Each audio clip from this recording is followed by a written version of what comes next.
Hello and welcome back to the RAW series of GameMaker development. Yes, well, there we have it. So today I am going to be talking a little bit about switching rooms. I'll just play the game right now so we can just see where we're at.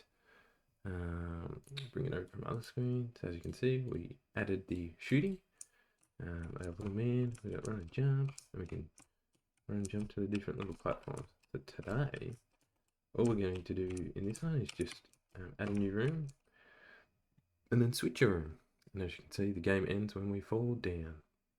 So the first thing we're going to do is create our new room. So if I open up a sprite and we go to the background, this one, and this is our first room, remember? And all I'm going to do is go new empty frame. Actually, for now, I'm just going to get a new frame. I'm going to try and keep this nice and quick. Going a new frame. In here, I'm going to just add a bit to the background. As you can see, we get a bit of a background blue, and then we're going to make the grass a little bit of a deeper grass.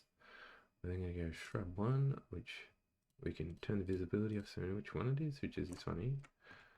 And we're going to go, that can be, let's just do like the opposites of the room. Well, that's going to be on shrub 2. So we're going to be on the layer when we want to paint it as well.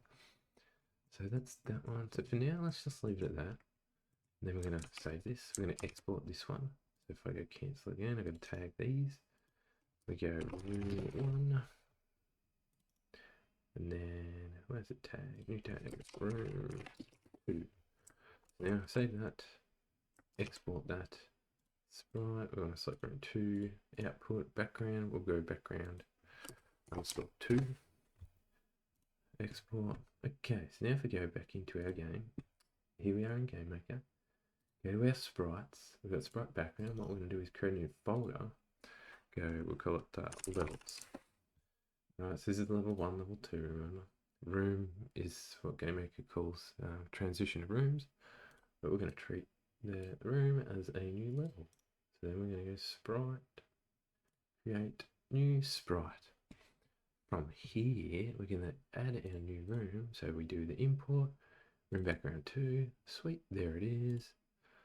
And we're going to go background 2 for now.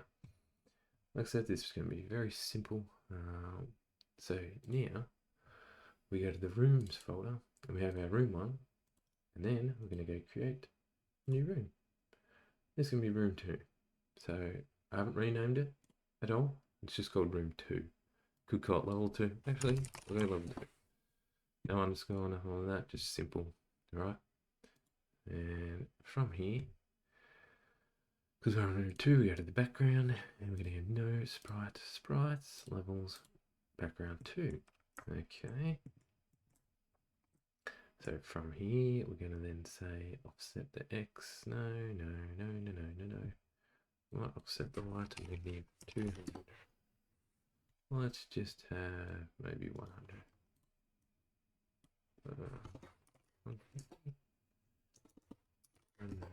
Let's just do 100. I think that's what our last room was anyway. So we go room 1. See this little house icon as well? Technically, I just right-clicked room 1, and that means that is the home room. So it's always going to start at that room when you start your game.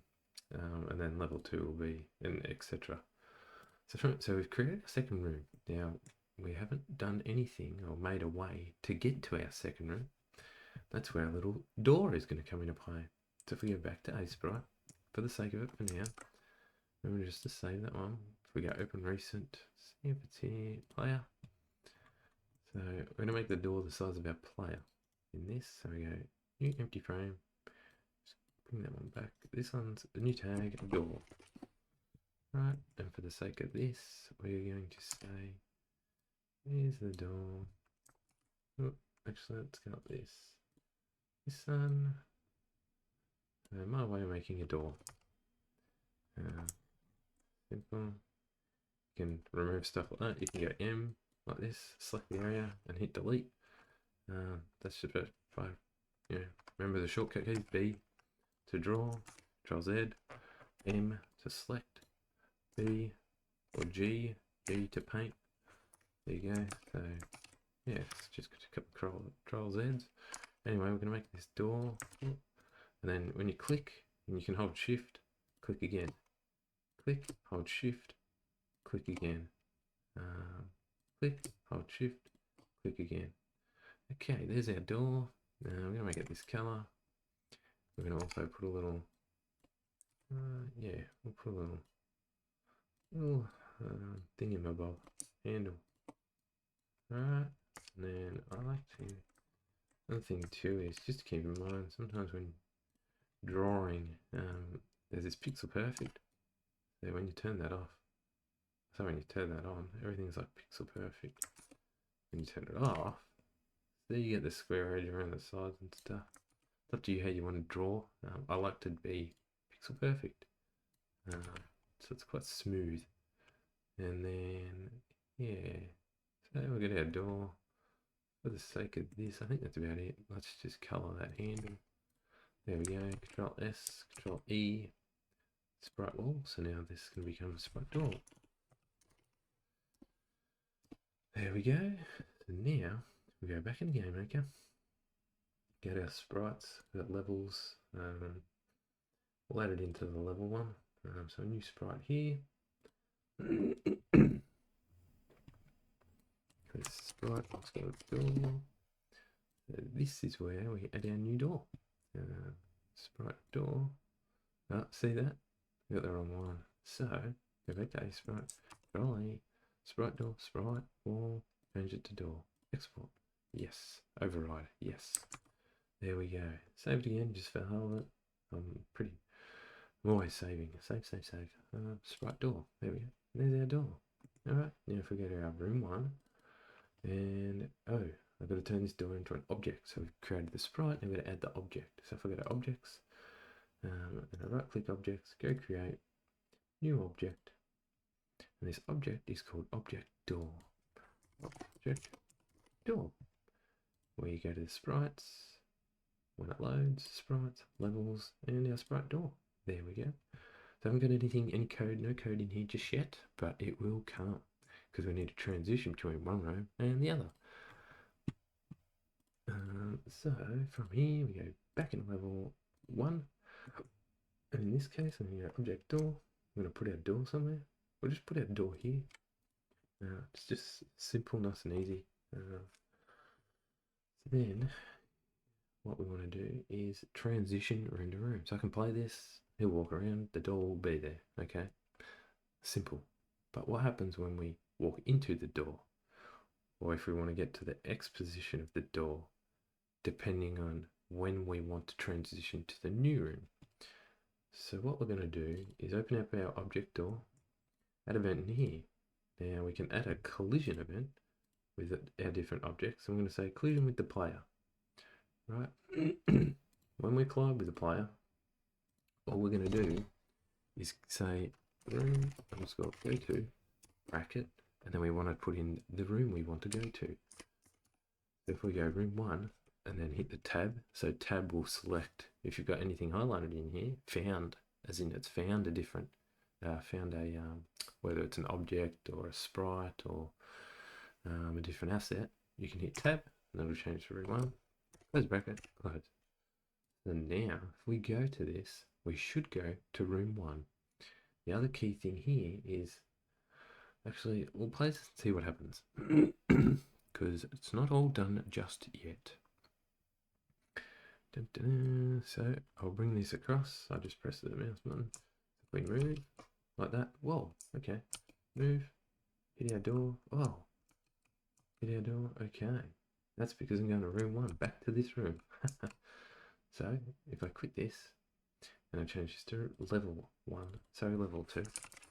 Level 2. When I play now, watch what happens. Because it's quite interesting. You think you've done things and you haven't. So here we go. Whoa. Hey, where's my guy? Where's the level? We haven't brought across our player object, and we haven't put anything in the room, obviously. So if we quit out, and what we can do is, with our object of our level 2, let's put a couple of platforms in, our object walls, that is. So if I have to make sure, I just tried to press Alt and put my object onto the room, into the room, sorry. Nothing's happening. That is because I'm on the background layer. If I change the instances, hold Alt now, because I've got the object wall selected, I can add in those walls. So let's make a couple of little platforms.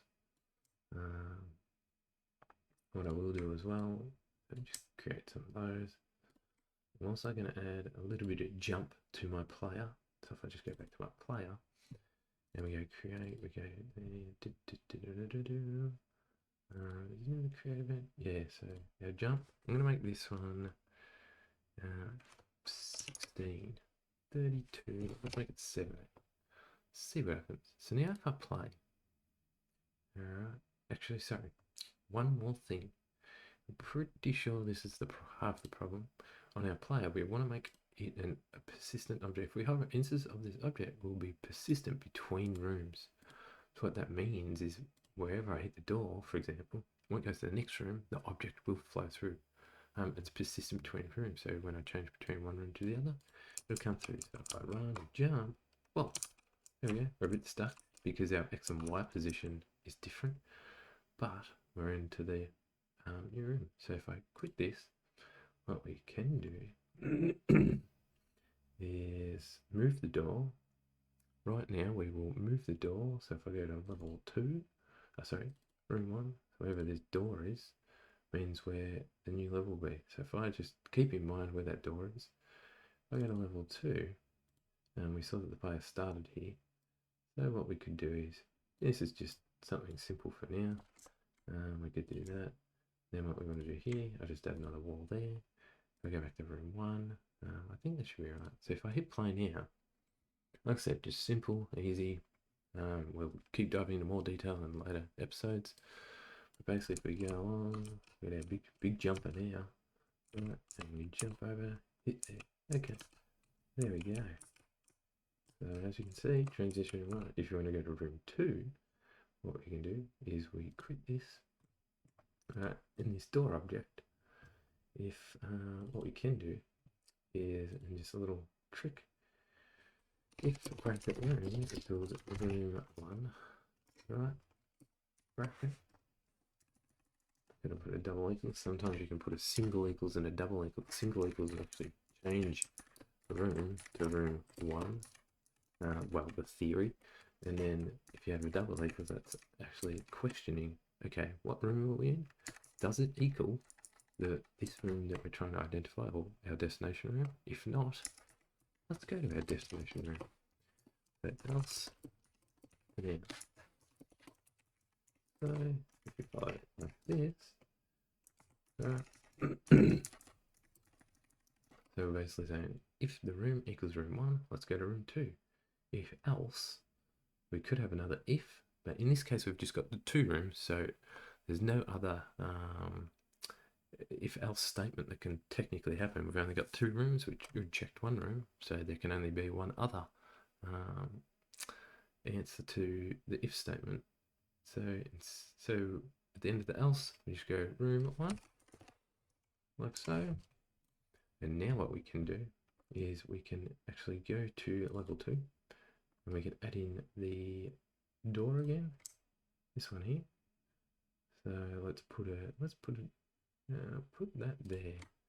Right, now if I go to room 1, yeah, let's do that. I'll just bring this. So all I'm trying to do is, we're not changing the player's X and Y coordinate. So therefore, I'm trying to make it similar where the room would start for where the player starts. So if we play this now, we should see that we can go in between each room just by going towards the door. So I'll bring my, as we go, well, there we go. Yeah, if we go to this one, oh, we're back to room 1. So that's how you sort of transition between rooms. You can see, little running dude, oh, hit the door, so we go straight in. As you can see, if you hit the door straight away, yeah. That's that one. I'm going to hold it up for there. And the next episode will continue on. Not too sure what the next episode's going to bring. But hopefully you're enjoying the series, having a bit of fun. We may add some room transitions maybe in the next one, or add an enemy, but we'll just see how we go. Anyway, thanks for your time, and I'll see you soon.